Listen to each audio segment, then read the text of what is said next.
बिस्मिल्लाहिर्रहमानिर्रहीम। Cover story में भलीकार ऐं आहियां इरफान महबूब। ऐं अॼोके प्रोग्राम में पाण ॻाल्हि ॿोल कंदासीं ईरान इसराइल छिकताण जी। इहे मामला पाण ॾिसूं पिया त काफ़ी हफ़्तनि खां वठी मीडिया जी मीडिया जी ज़ीनत बणियल आहिनि, मर्कज़ बणियल आहिनि। ऐं पाण जेकॾहिं ईरान इसराइल सूरत हाल जी ॻाल्हि कयूं त उहा ॾींहों ॾींहुं संगीन थींदी पई वञे। अॼु बि ईरान ऐं इसराइल जा हिक ॿिए ते हमला जारी हुआ। अॼु ईरान अरिड़हों हमिलो कयो इसराइल ते, ऐं इहो हमिलो मिज़ाइलनि जो हुयो। पाण जेकर आलमी बिरादरी जी ॻाल्हि कयूं त मुसलसिल आलमी बिरादरी इहा अपील पई करे त ॿिन्ही मुल्कनि खे जंग बंदी करणु खपे। ऐं अमेरिका जे किरदार जी जेकॾहिं पाण ॻाल्हि कयूं त हूअं त रोज़ जी बुनियाद ते स्टेटमेंट्स ईंदियूं रहनि थियूं अमेरिका जूं, पर अॼु अमेरिकी सदर डोनाल्ड ट्रंप इन मामले ते ॻाल्हायो आहे। ऐं हिकिड़ी ॻाल्हि वाज़े कई आहे जंहिंसां इसराइल जो जेको मौक़ुफ़ आहे उहो पाण चई सघूं था त मुंहुं भर वञी किरे थो। ऐं उहा स्टेटमेंट इहा आहे त इसराइल में एतिरी कैपेसिटी न आहे जो हू ईरान जे जौहरी प्रोग्राम खे ख़तमु करे सघे। हाणे सुवालु इहो आहे त इसराइल जंहिं इन ॻाल्हि खे जवाज़ बणायो त भई ईरान जो जेको जौहरी प्रोग्राम आहे उहो इसराइल जे लाइ ख़तरो आहे। ऐं हाणे अमेरिकी सदर अमेरिका पाण चवे थो, जंहिंजी सरपरस्ती में, जंहिंजी पुठभराई में इसराइल हेॾा वॾा हाञा करे पियो, उहो पाण चवे पियो त इसराइल जी एतिरी कैपेसिटी न आहे। जॾहिं इसराइल जी एतिरी कैपेसिटी न आहे त पोइ इसराइल खे अॻिराई करण जी ज़रूरत छो पई। ऐं इन अॻिराई खां पोइ जेका सूरत हाल पैदा थी आहे उहा अॼु ताईं पाण ॾिसूं पिया त थदी न थी सघी आहे। ऐं ॾींहों ॾींहुं उन में वाधारो पियो अचे। इन सूरत हाल ते पाण ॻाल्हि ॿोल कंदासीं। असांखे तेहरान मां जॉइन कयो आहे मुर्तज़ा नगरी साहब। पाण विच ओभर मामलनि जा माहिर आहिनि। गॾोगॾु नौजवान सहाफ़ी, तज़िया निगार ऐं एंकर पर्सन सनाउल्ला हाशवानी भी स्टूडियो में मौजूद हैं। मुर्तज़ा साहब, बहुत शुक्रिया सर, आपने हमें वक्त दिया। आपसे शुरुआत करना चाहूँगा। सबसे पहले तो हम जानना चाहेंगे, हमारी पाकिस्तानी अवाम, हमारे सिंध के अवाम, वो भी जानना चाहेंगे कि ईरान की इस वक्त क्या सूरत हाल है, ईरानी लोग क्या सोच रहे हैं। बहुत शुक्रिया, आपने मुझे वक्त दिया और मेरे देखने वाले तमाम नाजरीन की खिदमत में मेरा सलाम अर्ज़ है। जी देखिए, दो ममालिक की जंग है ना, और दो ऐसे ममालिक की जंग है कि जो दोनों ताकतवर हैं। और जंग का उसूल ये होता है, छोटी सी लड़ाई का उसूल ये होता है कि जब दो लोगों के दरमियान लड़ाई हो तो एक तमाचा अगर सीधे हाथ वाला मारे तो दूसरा तमाचा हतमन उल्टे हाथ वाला भी मारता है, अगर बराबर के लोग हों। फिर तो ये जंग है ना। जंग में ये नहीं कहा जा सकता है कि एक पॉइंट बिल्कुल सेफ है, दूसरा पॉइंट मुकम्मल खतरे में है। सही। ये इंटरनेशनल मीडिया की चालें होती हैं जो एक तरफा वर्जन्स दिखाते हैं, जबकि सूरत हाल उसके बरक्स है जो इस वक्त गरबी मीडिया दिखा रहा है। ईरान के अंदर तमाम उमूर जो उमूमी जिंदगी से ताल्लुक रखते हैं वो मुकम्मल तौर पर फाल हैं। मसलन इसकी मैं एक छोटी सी मिसाल देता हूँ। मसलन मैं अपने बच्चों की मुझे फीस भरनी थी। समर वेकेशन से पहले जो है, आप जानते हैं स्कूलों का सिस्टम ये होता है कि वो अगले साल की फीसेस वगैरह चार्ज करते हैं। जी। मैं अपनी गाड़ी में पेट्रोल डलवाया इजीली बगैर किसी मुश्किल के, फिर मैं गया, मैंने अपने बच्चों की फीसेस पे की वहाँ पे स्कूल में, फिर मैं वापस पलट के आया और मैं अपने घर में हूँ। अभी कुछ मेरे पास मेहमान आने हैं, ज़ायरीन थे, वो थोड़ा पाकिस्तान जाने में थोड़ा सा मुश्किल हो गई उनको, तो वो उन्हें दावत की है, वो आएंगे। अभी मैं जाके सारी चीज़ें लेकर आऊँगा और अल्हम्दुलिल्लाह 3-4-5 दिन से मेरे घर में दावतों का सिलसिला चल रहा है, क्योंकि नजफ़ से और पाकिस्तान से जो ज़ायरीन आए हुए थे वो यहाँ आए हैं, तो लाज़िम है हमारा ये फ़र्ज़ है कि हमारे वतनदार हैं, हमारे दोस्त अहबाब हैं, आइज़ा हैं, तो उनकी दावत की जाए। तो ये सारी चीज़ें नॉर्मल रूटीन में चल रही हैं। और फिर आपने एक सबसे बड़ी दलील इसकी मैं आपको ये देता हूँ कि इसराइल के अंदर जब सायरन की आवाज़ें आती हैं तो आपने देखा वो सारे के सारे लोग बंकर में छिप जाते हैं। बंकर जाने की कोशिश में एक दूसरे पर चढ़ दौड़ते हैं। यानी हलाकतें होती हैं, लोग जख्मी होते हैं, बंकर्स के अंदर जगह नहीं होती हैं। 2-3 दिन से तो ऐसी खबरें गर्दिश कर रही हैं कि 2-4 खवातीन इस मामले में मर भी गई हैं। ये सारी चीज़ें वहाँ की सूरत हाल के हिसाब से हैं। और जब आप ईरान की तरफ आते हैं तो कल जुम्मे को, सिर्फ कल जुम्मे को तकरीबन पूरे ईरान के अंदर तेहरान समेत तकरीबन कोई 60 से 65 मिलियन लोगों ने नमाज जुम्मे में शिरकत की है, और फैमिलीज के साथ। मैंने नमाज जुम्मे के अंदर खवातीन को, शीरखार बच्चों को भी लाते हुए देखा कि अगर हम इस जंग में अपने रहबर के पीछे नहीं खड़े होंगे, अपनी फौज के पीछे नहीं खड़े होंगे, तो गोया हमने अपने वतन से भी खयानत की और इस्लाम से भी खयानत की।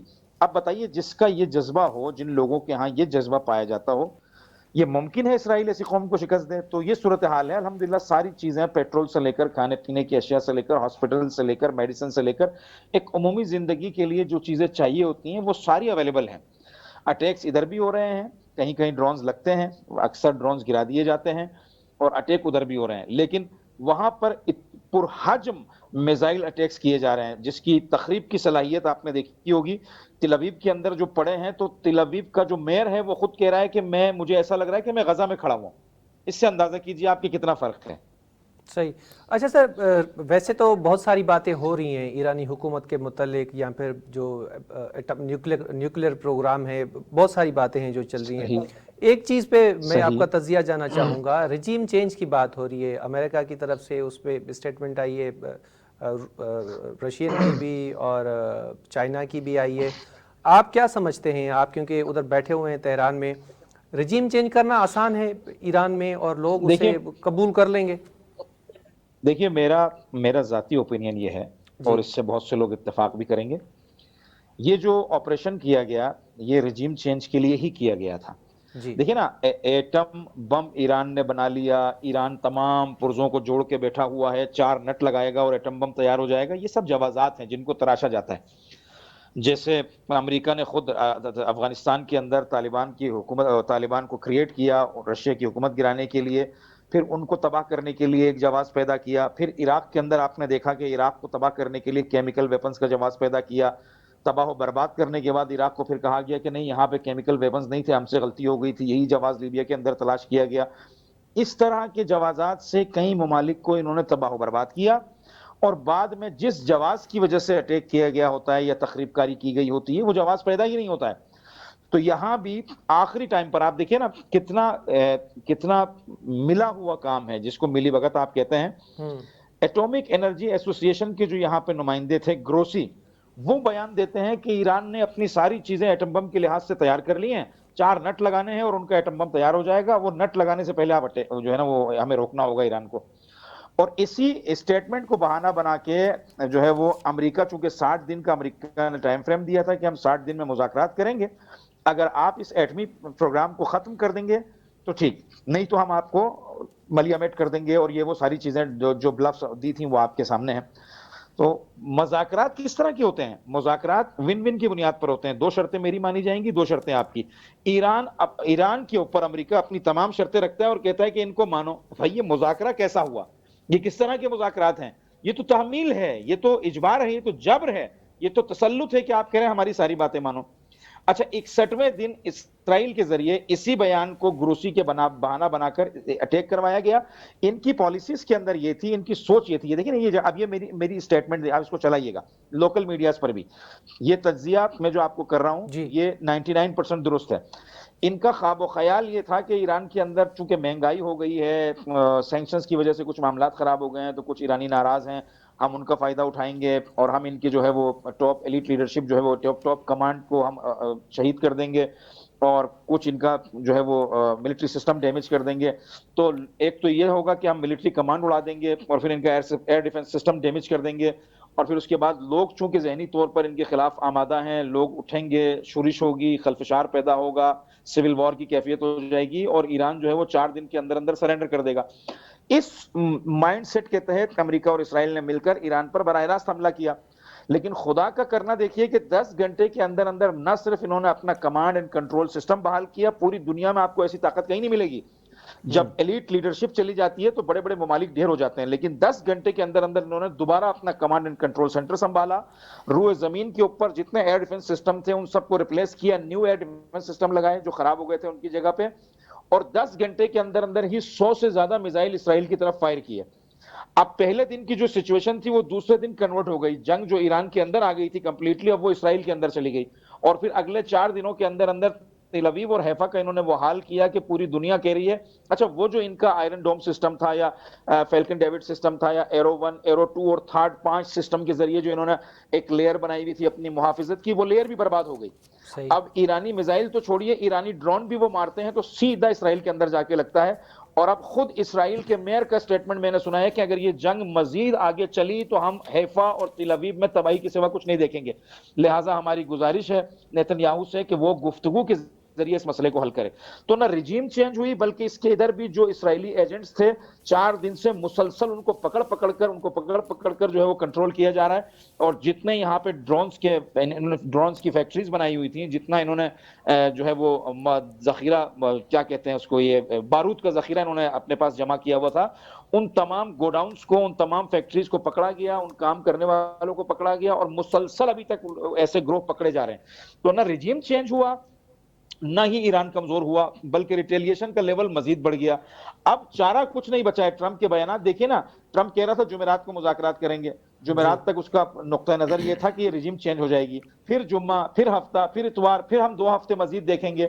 تو انشاءاللہ آپ دیکھیں گے کہ اسرائیل پورا جب خاک میں مل جائے گا, جعلی ہو جائے گا, تو یہ اس کے والد محترم خود ورود کریں گے, جنگ کے اندر داخل ہوں گے لڑنے کے لیے باقاعدہ, ورنہ دوسری صورت میں ضلالت کے ساتھ انشاءاللہ یہاں سے جانا ان کا مقدر ہوگا. اچھا مرتضیٰ صاحب, کس بنیاد پہ رجیم چینج کی بات ہو رہی ہے؟ سابق جو ولی عہد ہیں ان کے بھی کچھ بیانات آ رہے ہیں, تو ایسی کیا صورتحال بن سکتی ہے ایران میں؟ امکان ہی نہیں ہے. دیکھیں نا, عام دنوں میں تو یہ صورتحال آپ کہہ سکتے ہیں کہ بن سکتی ہے. اس وقت دیکھیں نا, آپ اس چیز سے اندازہ لگائیے, نیتن یاہو کے خلاف اسرائیل کا ایک بڑا طبقہ نکلا ہوا ہے. نیتن یاہو کی امپیچمنٹ کے لیے, احتساب کے لیے خود اسرائیل کے اندر آوازیں اٹھ رہی ہیں, لیکن اپنے احتساب سے بچنے کے لیے, اپنے احتساب کو بچانے کے لیے نیتن یاہو نے اس جنگ کا سہارا لیا. ٹھیک ہو گئی یہ بات؟ اب مجھے بتائیے, جب نیتن یاہو اپنے آپ کو بچانے کے لیے خراب حالات کے اندر جنگ کا سہارا لے سکتا ہے, تو یہاں پر کہ جنگ جو مسلط کر دی گئی ہے, یہ کیسے رجیم چینج ہوئے گی اس مسلط کردہ جنگ میں؟ جنگ کے قوانین دوسرے ہوتے ہیں. جنگ کے اندر جو مخالف آواز اٹھتی ہے اس کو وہیں دبا دیا جاتا ہے. عام دنوں میں تو رجیم چینج کرنے کی پوزیشن ہوتی ہے, عام دنوں کے اندر حالات ہوتے ہیں, میڈیا ہوتی ہے, گورنمنٹ دوسروں کے سامنے جواب دہ ہوتی ہے, نارمل حالات ہوتے ہیں, پریشر ہوتا ہے, انٹرنیشنل ورلڈ کا پریشر ہوتا ہے. جنگ کے اندر ایسا کوئی پریشر نہیں ہوتا ہے. جنگ کے قوانین ان تمام چیزوں سے مستثنا ہیں. جنگ میں تو کسی کا باپ بھی چاہ کر رجیم چینج نہیں کر سکتا ہے. میں بہت سخت الفاظ استعمال کر رہا ہوں, معذرت چاہتا ہوں.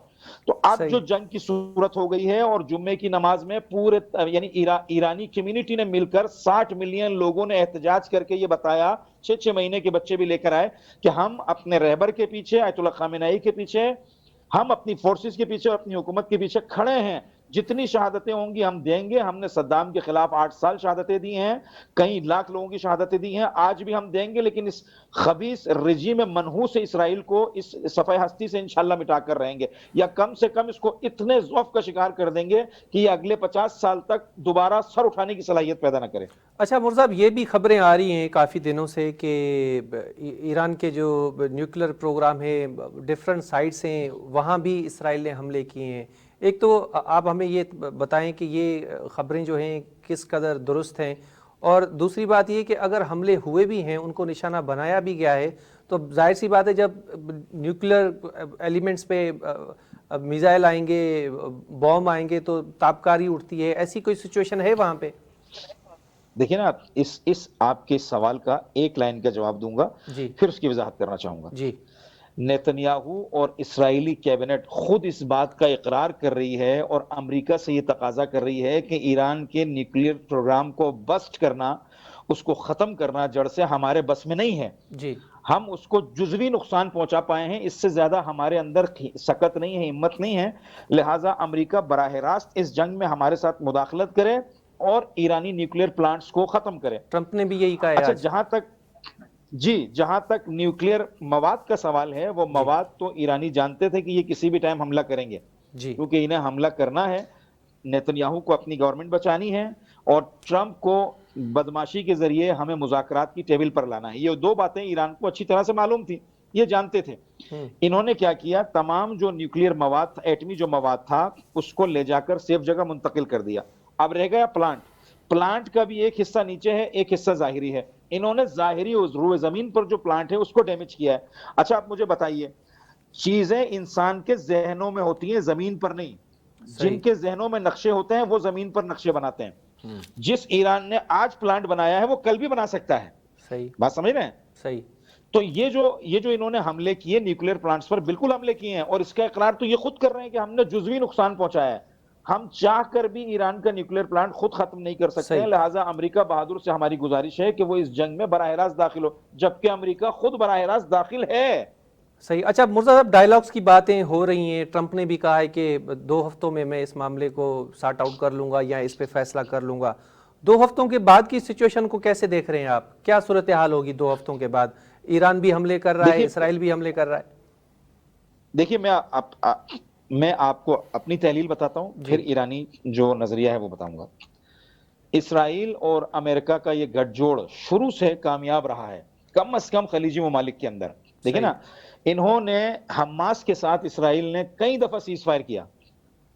سیز فائر کے بہانے انہوں نے کیا کیا, اپنے آپ کو دوبارہ ریبلڈ کیا. جو چیزیں ان کے پاس ایمونیشن کے حوالے سے کم ہو گئی تھیں انہیں تیار کیا. سیز فائر کے نام پر اپنے جاسوس مختلف بھیجے اس علاقے کے اندر, اس علاقے کی پوری ریکی کی, کئی لوگوں کو وہاں پر دوبارہ ٹارگٹ کیا, اور اپنے آپ کو ریفیول کرنے کے بعد, ریچارج کرنے کے بعد, سیز فائر کے باوجود فلسطین کے اوپر, حماس کے اوپر کئی حملے کیے, غزہ کے اوپر کئی حملے کیے, اور ابھی تک چل رہے ہیں. لبنان کے ساتھ بھی یہی ہے, سیز فائر کیا گیا, مسلسل سیز فائر کے باوجود ڈرون اٹیکس کیے گئے, جنگی جہازوں کے ذریعے حملے کیے گئے, کئی حزب اللہ کی جو لیڈرشپ کے جو لوگ تھے ان کو شہید کیا گیا, لبنان کے عام لوگوں کو شہید کیا گیا. سیز فائر کے باوجود ابھی بھی تقریباً اسرائیلی بارڈرز کے جو ایریاز ہیں لبنانی, ان کو ابھی تک اپنے کنٹرول میں رکھا ہوا ہے, اور آج تک کل بھی ڈرون کے ذریعے کسی ایک کو شہید کیا گیا. ایران یہ جانتا ہے کہ امریکہ اور اسرائیل کا سیز فائر یعنی اپنے آپ کو ری فیول کرنا, ری انجیکٹ کرنا, ری بلڈ کرنا ہے.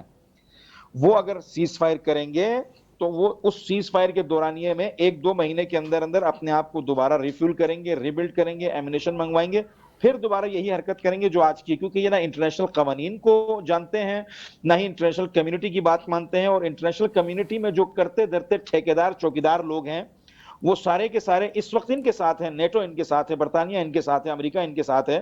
یہ سمجھتے ہیں کہ اس خطے میں ہم بادشاہ ہیں, اور اس چودھری نے ان کو یہاں بادشاہ بنانے کی کوشش کی ہے, اور ان کو لا کر اسی کام کے لیے رکھا گیا تھا. اچھا, ایرانی چونکہ یہ بات سمجھ چکے ہیں, یہ بات جان چکے ہیں, اس لیے ایران کے اندر عوامی سطح پر بھی, رہبریت کی سطح پر بھی, اور حکومت کی سطح پر بھی ایک آواز یہ ہے کہ جب تک بین الاقوامی کمیونٹی پوری مل کر اس بات کی گارنٹی نہیں دیتی ہے کہ اسرائیل حد میں رہے گا, تب تک ہم حملے بند نہیں کریں گے. حملے جاری رہیں گے. اسرائیل کو ہم اتنا ذوف کا نشانہ بنائیں گے کہ یہ 30 سال 40 سال تک آئندہ سر اٹھانے کے قابل نہ رہے. کیونکہ اگر ہم نے ابھی چھوڑ دیا اسے تو یہ 50 دن 60 دن کے بعد, 4 مہینے بعد, 5 مہینے بعد, 6 مہینے بعد اپنے آپ کو دوبارہ ریفیول کر کے, اپنے آپ کو دوبارہ ریبلڈ کر کے, ایمونیشن اپنے ڈیولپ کر کے, باہر سے منگوا کے, پھر دوبارہ یہ یہی حرکت کرے گا جو اس نے آج کی ہے. تو ایرانی عوام کے اندر بھی, گورنمنٹ کے اندر بھی, ان کی ملٹری کے اندر بھی یہی آواز گونج رہی ہے کہ کسی طور ہم جب تک اپنا ہدف پورا نہیں کر لیں گے چھوڑیں گے نہیں. ہمیں بھی نقصان ہوگا, لیکن ان کا یہ کہنا ہے نقصان ہمیں بھی ہوگا. جنگ ہے, جنگ کبھی بھی ایک طرفہ نہیں ہوتی ہے, 2 طرفہ جنگ ہوتی ہے. ہمیں بھی نقصان ہوگا, لیکن ہم اپنا نقصان برداشت کر کے اسرائیل کو اس حال تک پہنچائیں گے کہ جہاں سے وہ 30-40 سال تک دوبارہ سر اٹھانے کے قابل نہ رہے. ٹھیک ہے مرزا صاحب, بہت شکریہ, آپ نے ہمیں وقت دیا. ناظرین, اتنی کور اسٹوری میں بریک جو ٹائم تھو, بریک ہم پان واپس ईंदासीं, इन ई मामले ते ॻाल्हाईंदासीं, ऐं सनाउल्लाह हाशमाणी साहब खे टाइम ॾींदासीं. ब्रेक खां पोइ मिलूं था.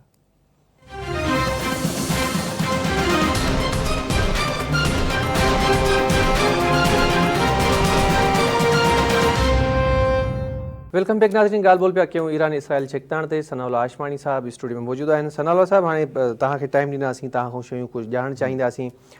सदर ट्रंप खां पहिरियां बाइडन प्रेसिडेंट हुयो अमेरिका जो, ऐं ओसी ताईं मुआइदो हुयो ईरान सां, जोहरी मुआइदो. बाइडन इंतिज़ामिया जीअं वई, ट्रंप आयो, ऐलान करे छॾींदी, बाबा हीउ हिकिड़ो बकवास टाइप मुआइदो आहे, इनखे मां ख़तमु थो कयां. मुआइदो ख़तमु करण खां पोइ वरी ईरान ते लठ उठी त भई तव्हां असां सां जोहरी मुआइदो कयो, ॻाल्हियूं हलंदड़ हुयूं, इसराइल हमलो करे छॾियो. हाणे वरी ट्रंप जो इहो ज़ोर आहे त तव्हां मूंसां मुआइदो कयो, ऐं उहो चए थो त मां 2 हफ़्तनि जे अंदरि फ़ैसिलो करे छॾींदुसि. हाणे पहिरीं ॻाल्हि त जॾहिं हिकिड़ो मुआइदो थियलु हुयो, उनखे ट्रंप ख़तमु छो कयो, हाणे वरी ॿीहर छो थो करणु चाहे, ऐं 2 हफ़्तनि में कहिड़ो इम्कानी फ़ैसिलो थी सघे थो ट्रंप जो? सभ खां पहिरियां इरफान साहब, वॾी महिरबानी. अव्हांजे जवाबु ॾियण खां पहिरियां इन लाइटर नोट्स, ट्रंप खे नोबेल प्राइज़ खपे. हा, ठीकु आहे. हाणे अचूं था इहो नोबेल प्राइज़ जे तनाज़ुर में थियो आहे सॼो कुझु. त पहिरियों वेड़ायो, वॾी ख़्वाहिश आहे ट्रंप जी तमन्ना, पहिरियों वेड़ायो, ऐं पोइ वरी चयो ट्रंप साहब जी हिन वक़्तु वॾी ख़्वाहिश आहे त मूंखे नोबेल प्राइज़ मिले.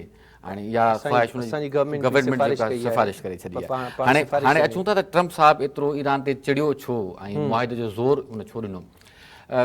इन जेको अटैक कयो इज़राइल, इन खां कुझु ॾींहं पहिरियां जी इंटरनेशनल एटॉमिक जेकी एनर्जी एजेंसी आहे उन हिकिड़ी रिपोर्ट ॾिनी. उन रिपोर्ट में थोरो उन अहिड़े तरीक़े जो इशारा ॾिना त ॼण ईरान कुझु करणु वञे पियो, यानी कुझु बि थी सघे थो, ऐं माना हू पंहिंजी तयारियुनि में आहे, नियर अबाउट टेस्ट, ऐं इन माना कुझु तयारियूं करणु पियो वञे, जंहिंखे बुनियादु बणाए इसराइल ऐं अमेरिका ॿिन्ही प्रोपेगेंडा शुरू कई ऐं ईरान ते दबाउ उन्हनि वधाइणु शुरू कयो। हाणे ईरान उन वक़्तु बि उन रिपोर्ट खे चयो त भई हीअ जाली आहे, मनगढ़ंत आहे, ऐं हाणे बि ईरान जो इहो मौक़िफ़ आहे। हाणे त उहो बि, हाणे त वरी साॻी वरी जेको उन वक़्तु डायरेक्टर हो ग्रॉसी, हाणे वरी उहो ई डायरेक्टर चए पियो त माना अहिड़े क़िस्म जी का बि शइ न आहे, यानी पहिरियां हिकिड़ी हथ सां शइ जेको आहे फीड कराई वई, मामिलो भड़काए वियो, जॾहिं हाणे मामिलो ॻिची पइजी वियो आहे त हाणे वरी चवनि था त माना अहिड़ी का शइ आहे ई कोन। इन ई साॻी एटॉमिक जेकी एजेंसी आहे, international atomic energy agency, Iran जे अंदरि हिकिड़ो परसेप्शन आहे हिन वक़्तु बिल्ड थिए पियो त जेकी हुन जूं न्यूक्लियर साइट्स आहिनि उन ते सिर्फ़ु ऐं उन जे लाइ जेको ईरान जेको ट्रीटी साइन कयो उन में इहो ई आहे त हुननि जूं जेको न्यूक्लियर साइट्स आहिनि उते हू केॾी महिल बि वञी कहिड़े बि वक़्तु वञी करे हू विज़िट करे सघनि था। सही। सो सिर्फ़ु एक्सेस उन्हनि जी हुई उतां शयुनि खे ॾिसण जी। ईरान जे अंदरि इहो परसेप्शन आहे त जेकी इंफॉर्मेशन लीक थी आहे, जेके इज़राइल अटैक्स कया न्यूक्लियर साइट्स ते, उहा हितां इंफॉर्मेशन लीक थी आहे। अच्छा, इन में वरी इहो आहे त क़रारदाद बि जेकी आहे सो मंज़ूर कई आहे उन्हनि ईरान जे ख़िलाफ़ु इन फोरम ते। सो ईरान जे लाइ जेको परसेप्शन आहे हिन वक़्तु, इहे सभु शयूं बाइस्ड आहिनि ऐं ईरान हिकु तरफ़ा कयूं वियूं आहिनि। ऐं पाण वरी हाणे अचूं ट्रंप वारे मामलनि ते। ट्रंप जो पहिरियां त सभिनी ॿुधो पिए त ट्रंप ॾाढो ईरान ते फोर्स बि कयो, टेबल टॉक ते अचो, वरी G7 जे इजलास में बि वियो, उते बि हुन वरी जेको आहे सो अनकंडीशनल सरेंडर जूं ॻाल्हियूं कयूं, वरी तकिड़ो थी मोटी आयो, वरी अची करे ट्वीट कयो हुन अनकंडीशनल सरेंडर जो, वरी हाणे पंहिंजी ॻाल्हियुनि तां फ्री वियो आहे। हाणे उनजी ॻाल्हियुनि में असांखे ॾींहों ॾींहुं शिफ्ट नज़र अचे थो। उनजे पोयां हिकिड़ो वॾो सबबु जेको आहे इरफान साहिबु, उहो इहो आहे त जेको इसराइल आहे उहो बेसिकली जेको आहे सो डिघी वार सस्टेन नथो करे सघे। उन वटि टेक्नोलॉजी आहे, उन वटि हथियार आहिनि, उन वटि दिफ़ाई निज़ाम ॾाढो ज़बरदस्तु आहे, 4 लेयर्स ते मुश्तमिल आहे, 4-5 लेयर्स आहिनि उनजे दिफ़ाई निज़ाम जा, पर उन बावजूदि बि हू डिघी वेड़ नथो विड़ी सघे। ऐं ट्रंप जो इन जंग में अच्छा शामिल बराह रास्त सिधी रीति अगरि शामिल थिए थो त बि उनजे लाइ मसइलो आहे, नथो थिए त बि मसइलो। हाणे उहो कीअं, न त थोरो मां हिनखे थोरो वज़ाहत कयां। जेकॾहिं ट्रंप बज़ाहिर इन ते में अमरीका मुदाख़लत करे थो ऐं अमरीका इन जंग जो हिसो थिए थो बज़ाहिर, बैक ते त मुख़्तलिफ़ तजिया निगारनि जो बि इहा ई राय आहे ऐं जेकी शयूं नज़र अचनि पियूं त यकीनन सपोर्ट त आहे। छो जो आयतुल्लाह ख़ामनई खे जहिड़े तरीक़े सां हुन थ्रेट कया, उन खां बाद में ॿियो अञा छा थो रहे जेको ईरान जो सुप्रीम लीडर खे हुन जीअं थ्रेट कयो। त जेको ट्रंप आहे उनजो वॾो जेको वॾी वोटर सपोर्टिंग आहे ईरान जे अंदरि, सॉरी अमेरिका जे अंदरि, उहा इन जंग जी मुखालिफ़ आहे। अमेरिका में बि जेकी इसराइल अटैक करे थो उनजी मुज़ाहिमत बि, उनजी मज़म्मत बि कई वञे थी ऐं उनजे ख़िलाफ़ु हिकिड़ो नेगेटिव, यानी जेको इसराइल नेगेटिव जेको इम्पैक्ट आहे या उनजो नेगेटिव आहे उहो उते आहे। ऐं जेकॾहिं ट्रंप इन जंग में शामिल नथो थिए त पोइ उनजे लाइ अञा वधीक मसइलो आहे। उहो मसइलो इहो आहे त जेको उनजा यहूदी फाइनेंसर्स आहिनि, जेको उनखे बिज़नेस में बि सपोर्ट कनि था, जेको उनखे इलेक्शन में बि सपोर्ट कनि था, उहे उनखां नाराज़ थी वेंदा ऐं उन्हनि जो लॻभॻि जेको तालुक़ु आहे उहो इज़राइली लॉबीज़ सां आहे। सो ईरान माना चवंदा आहिनि सिंधी में बिटंगो फासणु, उहो हाणे बिटंगो फासी चुको आहे ऐं ट्रंप पाण खे ॾेढ होशियारु सम्झे पियो। ऐं छो त हिन जेकी जंगबंदी कराई पाकिस्तान ऐं इंडिया जी, उनखां बाद बि हुनखे इहो शायदि थी वियो त हाणे मां नोबेल प्राइज़ जे वेझो आहियां। सो हाणे पाकिस्तानी हुकूमत बि जेको आहे उनखे सिफ़ारिश कई आहे, फ़ैसिलो कयो आहे त उनखे नोबेल प्राइज़ मिलणु घुरिजे। ॾिसजे त अॻिते छा थो थिए, मिलेसि भले मिलेसि, ख़्वाहिश पूरी थिएसि भला, जंग बंदि कराए सॼे खिते अमन दाव ते लॻल आहे। अच्छा, हाणे हिकिड़ी ॻाल्हि त हिकिड़ी इहो बि चयो पियो वञे त भई हीउ जेको हमलो थियो आहे, हूअं त पाण इहो मौक़िफ़ थो अचे त भई ईरान जो जेको न्यूक्लियर प्रोग्राम आहे इसराइल जे लाइ ख़तरो आहे, पर पहिरियां मुर्तज़ा साहिबु इहो तेहरान खां उहो बि पाण सां हुयो, उन बि चयो त भई असुलु जेको मक़सदु आहे, मोटिव आहे, उहो आहे रिजीम खे चेंज करणु। ऐं उन हिकिड़ी दावा बि कई थी इहा शइ मुमकिन कोन्हे, पॉसिबल कोन्हे। ऐं ईरानी हुकूमत बि इहा दावा करे पई त भई इहा शइ मुमकिन कोन्हे का रिजीम चेंज करणु वारी। हालांकि अॻूणो जेको वली अहद आहे ईरान जो, उनजा पंहिंजा बयान पिया अचनि, नेतन्याहू जा पंहिंजा बयान आहिनि त असां ईरानी हुकूमत खे तबाह करे छॾींदासीं, तहस नहस करे छॾींदासीं। ईरान कहिड़े बुनियाद ते दावा पियो करे त रिजीम चेंज नथी थिए? इरफान साहिबु, ईरान वटि जेको सभ खां मज़बूत शइ आहे न, ईरान जे अंदरि जेको निज़ाम विलायत आहे, वली फ़क़ी जो हिकिड़ो निज़ाम आहे। हाणे उहो उन निज़ाम जे तहत पूरे ईरान जे अंदरि सिस्टम हले पियो। सही। पाण हिन जो नंढो मिसाल मां तव्हांखे ॾियां। उलमा इकराम जो सियासत में या ॿियनि मामलनि में तमामु वॾो असर रसूख़ आहे जंहिंखे उतां जो अवाम फॉलो करे थो। 60 या 70 जे ॾहाके में जॾहिं ख़ुमैनी साहिबु ईरान जे शाह जे ख़िलाफ़ु जेकी मूवमेंट हलाई पई, उन में ॾिसो त केतिरा माण्हू ख़ुमैनी साहिब सां गॾु बीठा, वॾो अंगु हुयो न माण्हुनि जो, ऐं शाह जो तख़्तो ऊंधो थी वियो।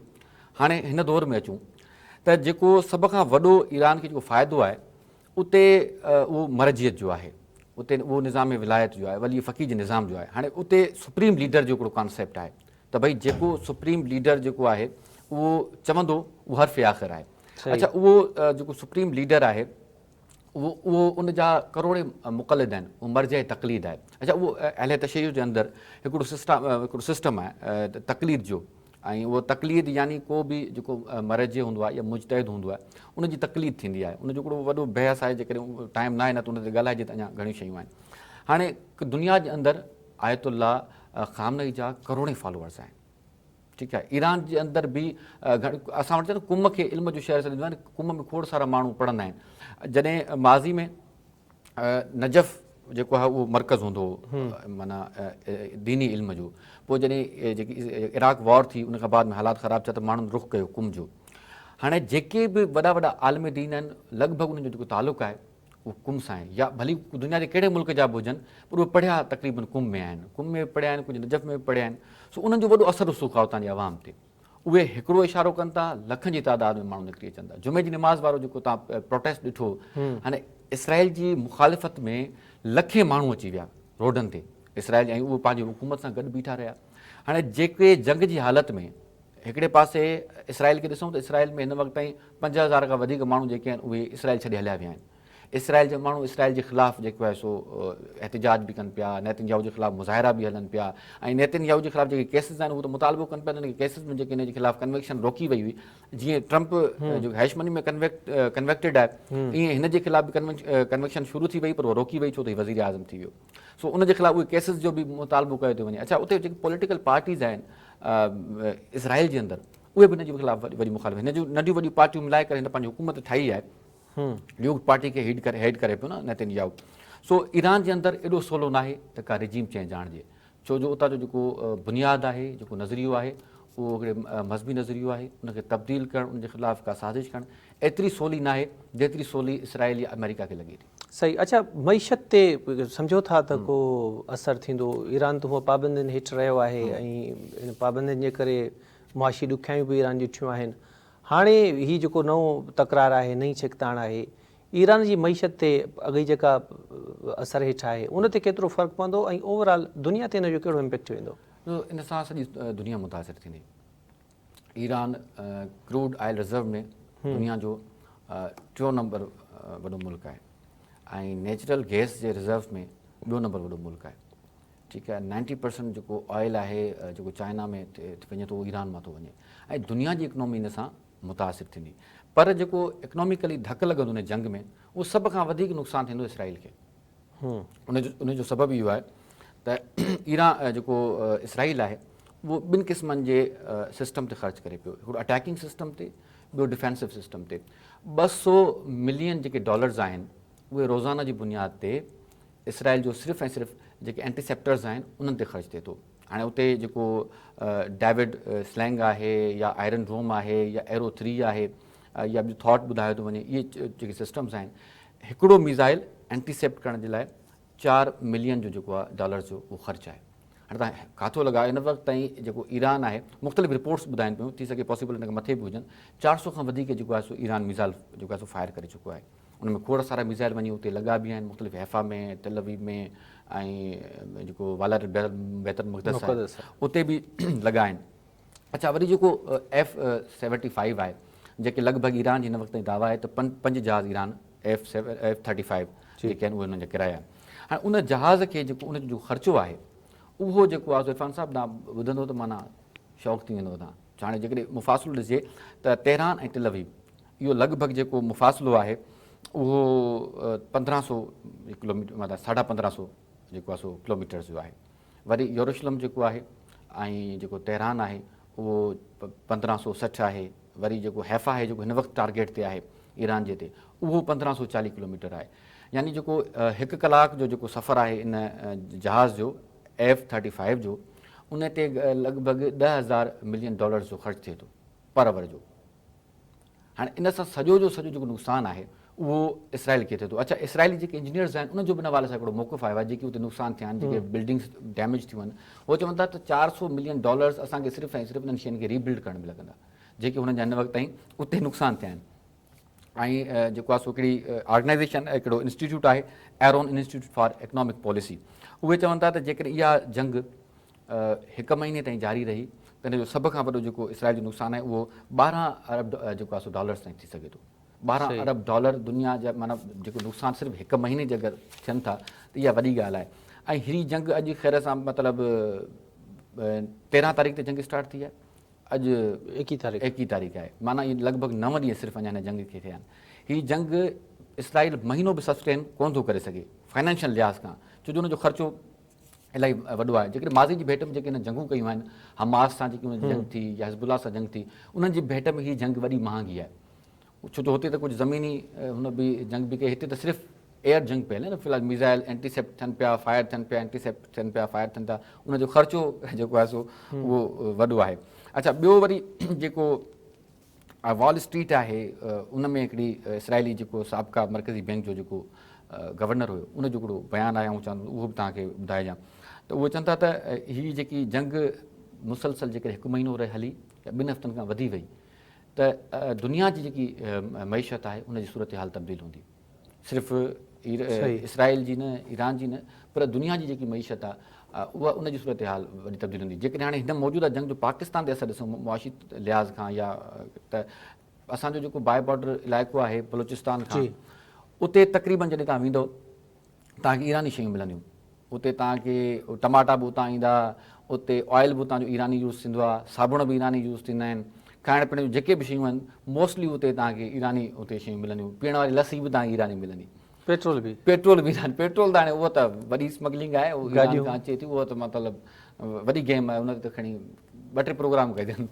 सो हिनजो वॾो नुक़सानु आहे, ऐं इहो हिनजो जेको ईरान खे नुक़सानु थींदो ई थींदो, इसराइल खे सभ खां वधीक नुक़सानु थींदो, ऐं दुनिया जी मईशत खे नुक़सानु थींदो। 2 हफ़्तनि खां पोइ इहो फ़ैसिलो करिणो आहे बकौल ट्रंप जे, पर इन खां पहिरियों हू यू टर्न बि वठी सघे थो, चौधरी आहे, कुझु चई नथा सघूंसि, पर 2 हफ़्तनि खां पोइ वारी सूरत हाल छा पिया ॾिसो, या 2 हफ़्तनि में कहिड़ियूं कहिड़ियूं शयूं थी सघनि थियूं, छा छा पॉसिबिलिटीज़ आहिनि? इरफान साहब, 4 ऑप्शन्स आहिनि। या त ही मुकमल वॾी जंग थी वञे, मुकमल तबाह कंदड़ जंग थी वञे, जंहिंमें ज़मीनी फ़ौजूं बि तव्हां लाहियो, तव्हांजो हवाई फ़ौजूं बि हुजनि ऐं तव्हांजूं बहरी फ़ौजूं बि हुजनि, या त हिकिड़ो ऑप्शन माना इहो आहे त माना सफ़ा तव्हां लाहे पाए ॾियो, ऐं उन में इंसानी जानियूं बि ज़ाया थींदियूं, इकनॉमी बि तबाह थींदी, खोड़ सारा एप्लीकेशन्स आहिनि।